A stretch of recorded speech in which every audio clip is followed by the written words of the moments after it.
অবিশ্বাস্য হলেও এবার টাইম ট্রাভেল বা সময় ভ্রমণই সম্ভব হয়েছে 2026 সালের একটি ফ্লাইটে। বিজ্ঞানে যাই বলুক, এই অসম্ভব ব্যাপার বাস্তবে ঘটেছে, যেখানে যাত্রীরা 2026 সালে বিমানে উঠে ভ্রমণ শেষে নেমেছেন 2025 সালে, অর্থাৎ তারা নতুন বছর থেকে ফিরে গেছেন পুরনো বছরে। গল্পটা ক্যাথে প্যাসিফিকের ফ্লাইট CX-880 এর। হংকং বিমানবন্দরে তখন নতুন বছরের উৎসব চলছে।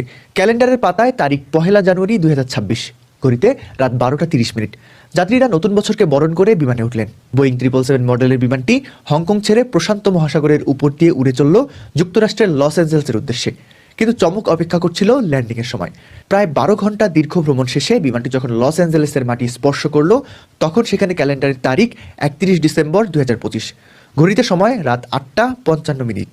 অর্থাৎ যাত্রীরা আকাশপথে 2026 সালে যাত্রা শুরু করলেও গন্তব্যে পৌঁছে দেখেন তারা আবারও ফিরে এসেছেন 2025 সালে। এটি হলো ভূগোলের খেলা। আন্তর্জাতিক তারিখ রেখা বা টাইম জোনের পার্থক্যের কারণে হংকং লস অ্যাঞ্জেলেসের চেয়ে 16 ঘন্টা এগিয়ে থাকে। বিমানটি সময়ের উল্টো দিকে যাত্রা করায় যাত্রীরা এই ট্রিপে 2বার নববর্ষ উদযাপনের বিরল সুযোগ পেলেন। বাস্তব জীবনের এই টাইম মেশিন সত্যি এক অদ্ভুত অভিজ্ঞতা।